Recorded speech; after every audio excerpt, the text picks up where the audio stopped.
Have you ever been told that a nursing home is just what happens when you get old? That once you can't keep up with the house, once your knees give out, once your kids are too busy, there's really only one place left to go? Here's what the numbers actually say. Over 11 million Americans over the age of 65 now live alone.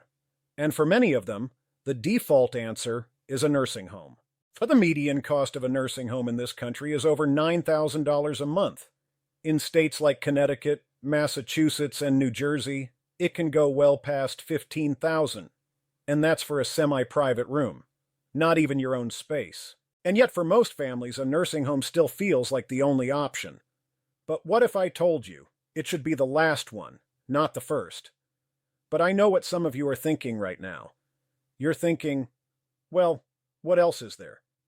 I can't live alone forever, my kids have their own lives, and I don't have the money for some luxury retirement village. You're right. That's the hardest part. Feeling stuck between options that don't really feel like options at all. So today, I want to walk you through 3 alternatives that thousands of seniors are already choosing. Real places, real people, real costs. Not theories, not dreams. If this matters to you or someone you love, hit subscribe and leave a like. Let's begin. Let me tell you about a woman I'll call Dorothy. She's 74. She was a librarian for over 30 years in Portland, Oregon. Her husband passed away 6 years ago, and since then, she's been living alone in the same house they shared for decades. Her 2 kids live out of state. They call her every Sunday and they love her, but they have their own families, their own mortgages, their own problems. They can't move back, and Dorothy won't ask them to. At first, Dorothy tried staying with her daughter in Denver for a few months, but she felt like a guest in someone else's life. She couldn't cook what she wanted, couldn't watch her shows, couldn't go for a walk without someone worrying. She told her daughter, "I love you, but I need my own front door. I need my own." Then she tried a live-in home care aide. It cost her about $5,500 a month. That's someone who helps with meals, medications, light cleaning. But the aide changed 3 times in 5 months. Every time, Dorothy had to start over. Explain her routines, her allergies, where things go. It was exhausting. So her kids suggested a nursing home. Dorothy agreed to try it. She lasted 3 days. She said the hallways smelled like cleaning products and loneliness. She shared a room with a stranger who had the TV on 24 hours a day. Nobody called her by name. She was room 214, bed B. And here's the thing. Dorothy's experience isn't unusual. According to a federal report, 90% of nursing homes in the U.S. report staffing shortages. 79% of nursing home residents are in facilities that fall below the recommended staffing levels. During the day, one aide might be responsible for 7 or 8 residents. At night, that number can go up to 14 or more. It's not that the staff doesn't care. Most of them care deeply. There just aren't enough of them. So what did Dorothy do? She found something most people have never heard of. It's called an adult family home. An adult family home is a regular house in a regular neighborhood.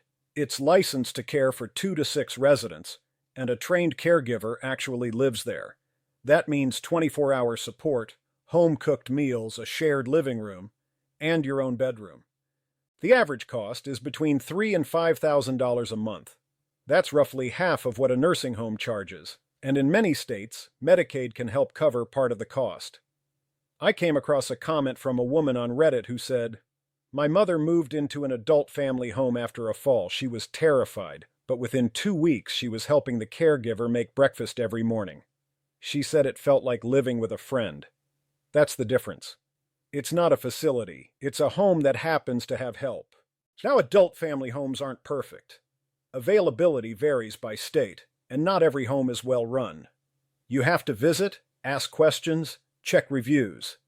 But for someone like Dorothy, someone who wants care without losing her identity, it's a real option. The second alternative is something called senior cohousing, and this one is a little different. In a cohousing community, you have your own private unit, your own kitchen, your own bathroom, your own front door. But you also share common spaces, a big kitchen for group dinners, a garden, a workshop, a library. The key difference is that the residents themselves design and run the community. There's no corporate landlord, no management company. Decisions are made together, and everyone contributes. One of the most well-known examples is Silver Sage Village in Boulder, Colorado. It opened in 2007 with 16 units, all for residents 55 and older. They share meals a few times a week, they check on each other, and they've built something that feels less like housing and more like a neighborhood that actually works. And here's the financial part that surprises people. Senior co-housing can reduce monthly living costs by 40 to 50% compared to living alone. Shared utilities, shared maintenance, bulk groceries, group insurance plans, it all adds up. I spent some time reading through forums from people who live in these communities, and one thing kept coming up. They didn't move there because they had to. They moved there because they wanted to. Because they were tired of being alone in a house full of memories. I think there's something powerful about that. Choosing community not out of desperation, but out of desire. The limitation, of course, is availability. Senior co-housing communities are still relatively rare, mostly concentrated in Western states, and they require a certain personality. You have to be willing to participate, attend meetings, be a neighbor in the fullest sense. But for the right person, it can be transformative. The third alternative is perhaps the most accessible. It's called the village model. Here's how it works. You stay in your own home, you don't move anywhere. But you join a membership-based community, usually run by a nonprofit, that connects you with volunteers and services. The annual fee is typically between $200 and $500 a year. And for that, you get access to things like rides to doctor appointments, help with groceries, home repairs, technology support, and regular social events. There are now over 350 villages operating across the United States. Some are in big cities, some are in small towns. And they're growing because the concept is simple. You don't have to leave your life behind to get help living it.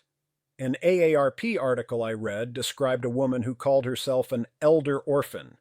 No spouse, no children, no siblings nearby. She said joining a village was the first time in years she didn't feel invisible. The village model doesn't replace medical care or full-time assistance. If you need round-the-clock help, this isn't the answer. But for the millions of seniors who are mostly independent and just need a little support, a ride here, a conversation there, someone to call if the power goes out, it can be the difference between thriving and just surviving. So let's put it all together. If you need full-time care in a warm, small setting, an adult family home might be your answer. If you want to live independently but never feel alone, senior co-housing could be worth exploring. And if you want to stay right where you are but need a hand now and then, the village model is already out there, waiting.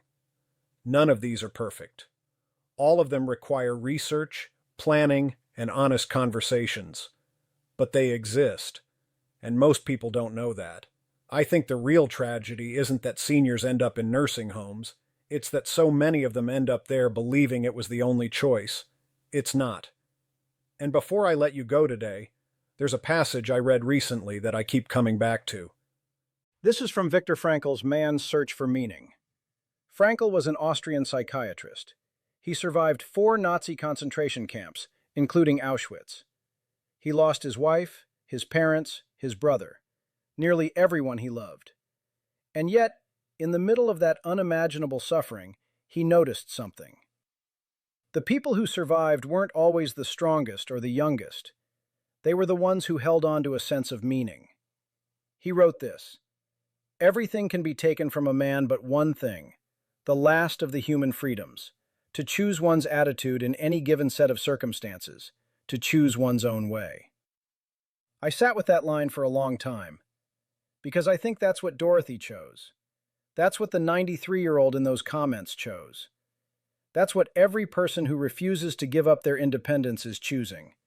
Not the easiest path, not the cheapest, but their own. Frankl also wrote, "When we are no longer able to change a situation, we are challenged to change ourselves." Maybe that's what getting older really is.